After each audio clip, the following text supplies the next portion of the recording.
Assalamualaikum warahmatullahi wabarakatuh. Halo sobat Baraya Perdesa, welcome back to my channel.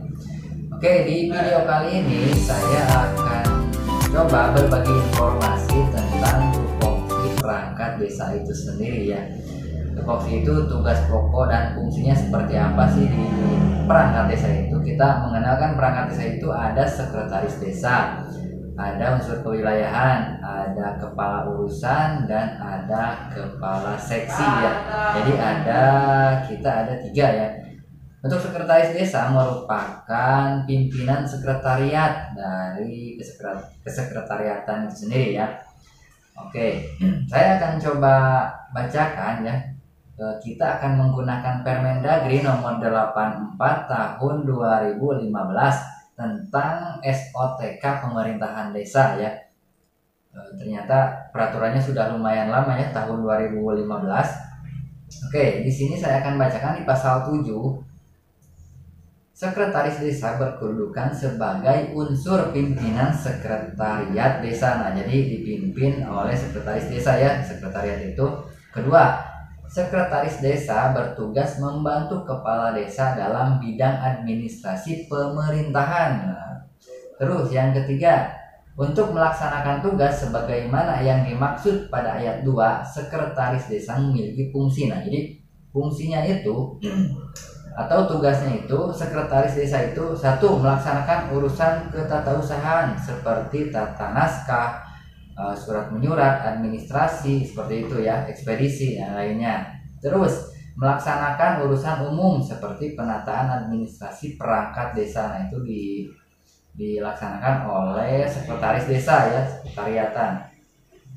Terus menyiapkan rapat dan seinventarisasi perjalanan dinas dan yang lainnya untuk membantu kepala desa ya. Lanjut, tugasnya sekretaris desa itu melaksanakan urusan keuangan seperti pengurusan administrasi keuangan. Nah, jadi administrasi keuangan juga bisa dibantu oleh sekretaris desa ya, kalau lihat di aturan ini. Lanjut, melaksanakan urusan perencanaan. Nah, perencanaan juga sekretaris desa memiliki fungsi seperti itu, karena di dalamnya pasti dibantu juga oleh perangkat desa yang lain ya. Oke, kita lanjut di pasal 8 ya. Nah, jadi sekilas tadi, jadi sekretaris desa itu harus mengetahui semua, harus mengetahui dari mulai perencanaan, keuangan, administrasi pemerintahan itu seperti apa. Jadi semuanya harus bisa ya, harus mengetahui. Sekretaris desa itu harus seperti itu ya. Pokoknya mah segala bisa lah sekretaris desa mah. Lanjut, kita ke pasal 8 ya. Kepala urusan atau KAUR berkedudukan sebagai unsur staf sekretariat. Nah, jadi KAUR itu atau kepala urusan itu dipimpin oleh sekretaris desa ya, tadi disebutkan di awal. Nah, kepala urusan bertugas membantu sekretaris desa. Nah, jadi kan tadi berbagai bidang itu harus mengetahuinya, dibantu sama kepala urusan. Nah, ini tugasnya. Oke, tugasnya itu kepala urusan itu satu, kepala urusan tata usaha dan umum ya, ini KAUR TU dan umum, memiliki fungsi seperti melaksanakan urusan ketatausahaan seperti tata naskah, administrasi surat menyurat, arsip, ekspedisi, terus penataan administrasi perangkat desa dan yang lainnya.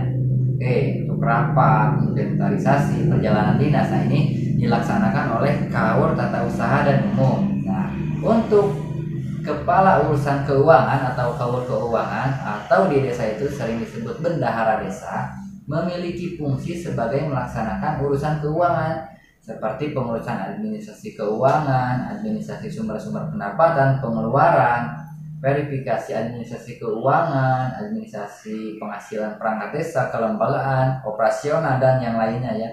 Itu adalah fungsi atau tugas dari bendahara atau KAUR keuangan itu sendiri.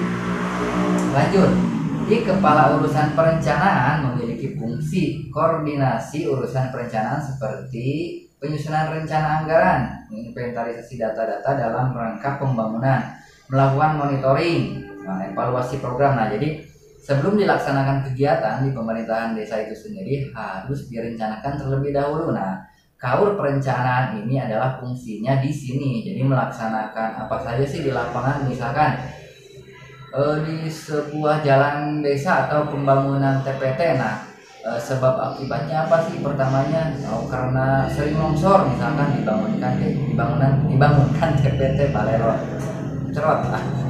Nah, seperti itu ya. Terus misalkan analisis dampak lingkungannya seperti apa kalau misalkan pembangunan jalan desa. Nah, itu harus dipertimbangkan oleh kaur perencanaan ya, karena pokoknya segala perencanaan ada di kepala urusan perencanaan ya, seperti pendataan apa ya namanya, pekerja, misalkan pekerja untuk kegiatan ini pekerjanya berapa orang misalkan. Nah, ini kepala urusan yang memiliki tupoksinya. Oke, kita lanjut ke pasal 9 ya.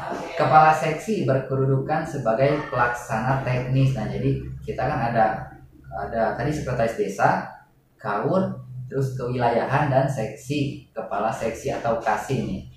Kepala seksi berkedudukan sebagai unsur pelaksana teknis. Oke, kepala seksi bertugas membantu kepala desa sebagai pelaksana tugas operasional. Nah, jadi kepala seksi ini atau kasih ini membantu tugas kepala desa. Jadi tidak kontinu ke sekretaris desa dulu, tetapi bisa langsung membantu tugas kepala desa itu sendiri.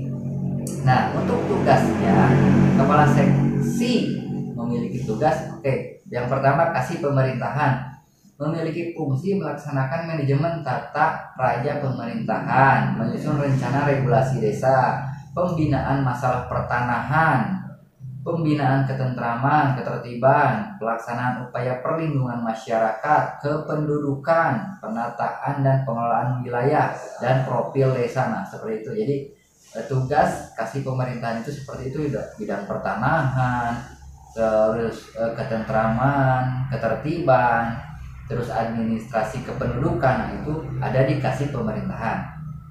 Lanjut, kepala seksi kesejahteraan memiliki fungsi melaksanakan pembangunan sarana prasarana, pembangunan bidang pendidikan, budaya, ekonomi, politik, terus pemberdayaan keluarga, pemuda, olahraga, karang taruna, dan lain-lain. Jadi untuk kasih kesejahteraan, selain bidang pembangunan,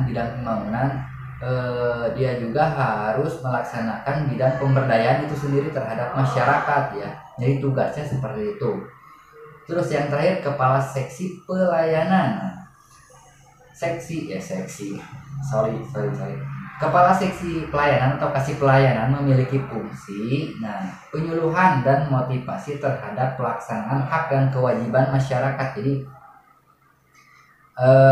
harus melakukan informasi atau penyuluhan motivasi terhadap masyarakat itu sendiri, entah itu tentang administrasi pemerintahan desa ataupun secara kependudukan harus seperti apa. Jadi harus melakukan penyuluhan atau informasi kepada masyarakat. Terus meningkatkan upaya partisipasi masyarakat, pelestarian nilai sosial budaya masyarakat, keagamaan, dan ketenaga kerjaan. Itu adalah tugas kasih pelayanan. Oke, kita lanjut ke kadus ya, atau kepala dusun kita sering sebut, atau di sini tuh di Permendagri nomor 84 itu kepala kewilayahan atau disebut lain berkedudukan sebagai unsur satuan tugas kewilayahan yang bertugas membantu kepala desa dalam melaksanakan tugas di wilayahnya, seperti itu ya. Kita mengenal ada kadus 1, kadus 2, dan kadus 3 kalau di kabupaten saya. Tetapi nggak tahu kalau di kabupaten lain mungkin berbeda ya, karena perdanya juga pasti berbeda. Nah, tugasnya itu Kesatu, pembinaan ketentraman dan ketertiban, melaksanakan upaya perlindungan masyarakat, mobilitas kependudukan, dan penataan dan pengelolaan wilayah. Jadi misalkan itu kepala dusun 1 ada di RW 1, RW 2, RW 3. Nah, dia harus melaksanakan tugasnya di wilayah tersebut, di RW 1, RW 2, RW 3 ya, seperti itu pembinaan ketentraman, ketertiban, perlindungan masyarakat, kependudukan. Nah, itu harus di wilayahnya. Terus mengawasi pelaksanaan pembangunan di wilayahnya. Nah, wilayahnya jadi bahasa Sunda ya namanya.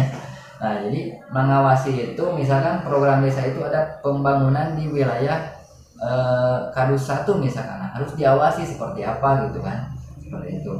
Terus melaksanakan pembinaan ke masyarakat dalam meningkatkan kemampuan dan kesadaran masyarakat dalam menjaga lingkungannya. Ya, jadi salah satu tugasnya itu menjadi tangan kanan kepala desa ya dalam mengurus atau membina masyarakat di wilayah tersebut. Jadi kan luas ya desa itu. Jadi tangan kanan kepala desa itu sebenarnya ada di kepala dusun seperti itu ya. Jadi harus mengetahui seperti apa wilayahnya. Oke. Lanjut. Melakukan upaya-upaya pemberdayaan masyarakat dalam menunjang kelancaran penyelenggaraan pemerintah dan pembangunan. Nah, jadi upaya pemberdayaan, jadi jangan sampai si kepala dusun ini hanya stagnan di situ saja gitu tugasnya, tetapi harus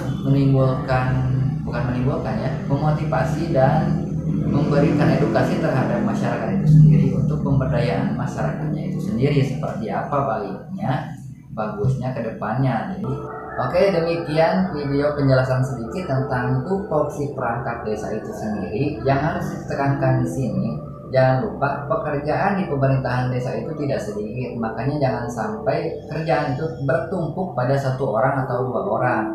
Kita semua harus mengetahui tupoksi kita dan kita harus juga menginformasikan kepada satu sama lain teman kita seperti apa tupoksi pekerjaannya. Jadi jangan sampai membebankan pekerjaan itu kepada orang lain ataupun teman kita sendiri, jangan sampai ya, karena kita sudah mengetahui penghasilan siltap kita ataupun penghasilan tetap kita itu sudah diatur sama aturan pemerintahan ya, dan pasti peraturan daerah itu sendiri ya seperti apa. Makanya dari itu harus memiliki kewajiban dan haknya seperti apa. Oke, demikian video yang saya buat, mudah-mudahan bermanfaat bagi sobat-sobat semua. Mohon maaf apabila ada kesalahan dalam penjelasan, mohon dimaklum karena saya bukan ahli atau pakar.